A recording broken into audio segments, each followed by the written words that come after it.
How to bet on March Madness on the Grueling Truth Sports Network.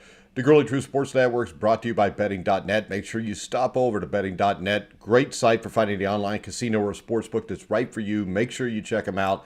This is Thursday.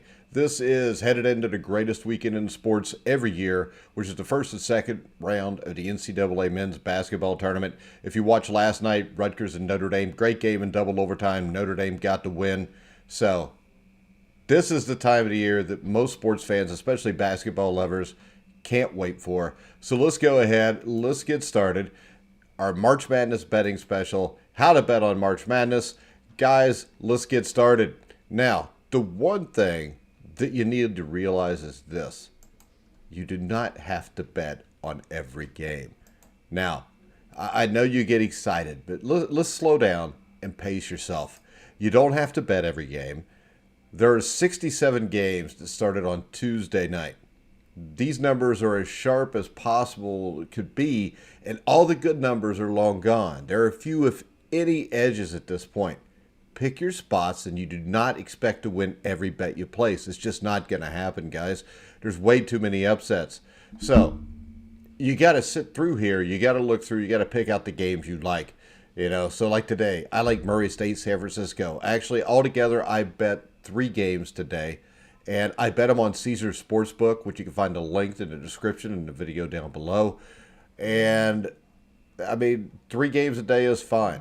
I can tell you this, on Tuesday, I did parlay Texas Southern, Indiana together to win. I stayed off of both games last night. I was waiting for today. And I'm going to start off with $100 in the account, and we're going to see what happens. I got 3 bets today. I've got one small 16 parlay. It's like $10, but it pays like $480. Probably won't hit it, but it's fun to give it a shot. And actually, I could buy some NIT and NCAA games the other day on a 5-teamer, hit the first 4, and missed the 5th. So thanks a lot to the Colorado Buffaloes losing to St. Bonaventure. All right, the other thing you got to realize, and you cannot bet every game. You have options before games and during games to bet. Now, you have to be aware of the in-game betting possibilities, which Caesars Sportsbook is great with. And many newcomers may not be of the advantage that you get. So let's say this. Say Duke's playing Cal State Fullerton. Duke's favored by 17. Cal State Fullerton gets off to a good start. Cal State Fullerton's up 10-5. All of a sudden, you get that number on Duke, at which you wanted it on before, probably at 12 or 14 points. Bet the game then, you got the point spread you wanted. A high seed is losing midway through the first half. And you just have this feeling they're going to win. So just take Duke, Cal State Fullerton. Cal State Fullerton's up a point at the half. That number all of a sudden may be down to Duke in 4 or 5 points. Cal State Fullerton's still not going to be the favorite. But that's something to look to. And another thing we don't want to do is we don't want to let the seeds fool us. Don't fall victim to seeding. Because the seeds, at this point, come on, you've got 10 seeds or 11 seeds that are favored over 6 and 7 seeds. And you don't think when you're filling out your brackets that the 1 and 2 seeds are just going to roll through, all right?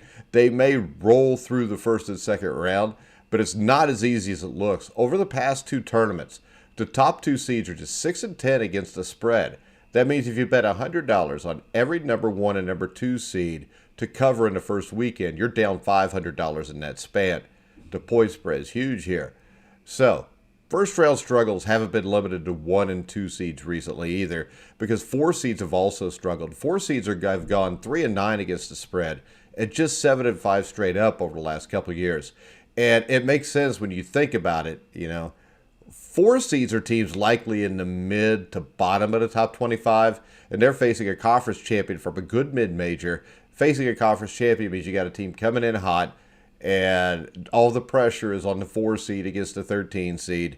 The perfect example to me is probably Colgate, Wisconsin, which is a 3-14 game, where Wisconsin, their best player, Johnny Davis, has been hurt.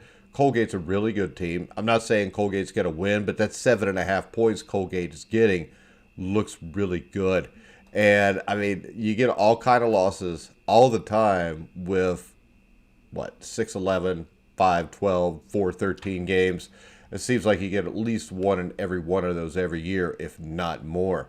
So, the other thing about this, and I know people that go one of two ways.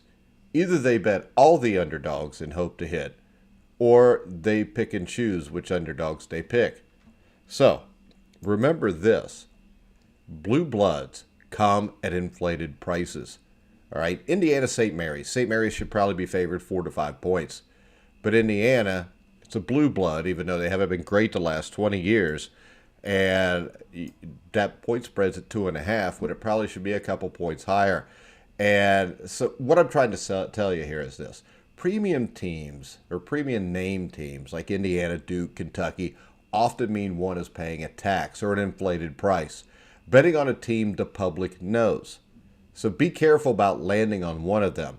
Two examples of this are Duke and Michigan State. Since winning the national title in 2015, Duke is just 4-9 against the spread and has failed to cover each of its last 6 NCAA tournament games. So don't let the Cal State Fullerton game fool you too much. Cal State Fullerton's a really good team. They could easily cover the 17. Michigan State is 2-6 against the spread with 4 outright losses in its last 8 games as a favorite, and just 4-8 in its last 12 tournament games. Big names often equal a big price, and you wind up being a big loser. So you've got to watch that, guys. Overinflated prices for the Blue Bloods is something that can absolutely kill your betting. All right, now, here's our keys to winning on your brackets.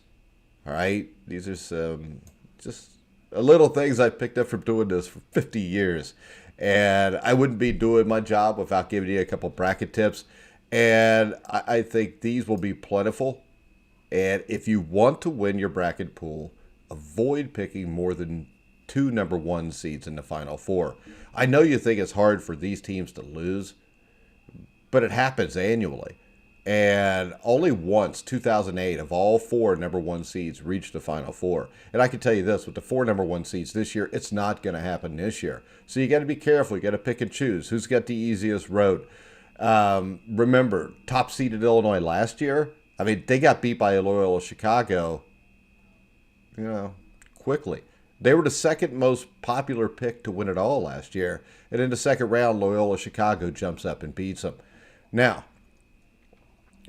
to put a little circle around that, I do want to say this. Don't be afraid to knock Baylor out of your bracket early. Since Florida's repeat 15 years ago, no defending champion has advanced past the Sweet 16. And that's in, I think it was from the research I did, each of the last 4 tournaments. Now, they have been eliminated by the second round. You had number 4 Virginia last year in the first round, number 6 Villanova in 2019, number 2 North Carolina in 2018, number 1 seed Villanova in 2017, each lost in the second round. Now, history also says it will be a first if Auburn, Baylor, or Illinois wins the national title. Now, no team has won the national title after losing its first conference tournament game. Remember that. If you lose your first conference tournament game, no team has ever won a national championship while doing that, which all 3 of those teams did last week. The most important thing to remember over the next few weeks is to have fun, enjoy the games, find the perfect site, which I think is Caesars Sportsbook. If you don't think about that, go check out betting.net. Betting.net, whatever state you live in. If you live in New Jersey, when you get on there on the internet, it'll give you the places that's safe and legal to bet in your state. And if you happen to profit from it, it's just icing on the cake, but make sure you're responsible. Don't bet more than what you can afford to lose. And check back with us daily as we'll have shows breaking down the games. My pick for the national champion is Tennessee. I think they should have been a 1 or a 2 seed to begin with. I think they're going to make a run and win it all. Guys, remember you can follow me at Grilling Truth on Twitter. And make sure you check back all through March Madness. We'll have shows. We'll have articles every day. We had 3 articles come out today picking all the games, I think, in 2 regions. I think it was the South and the West. And you've got this show.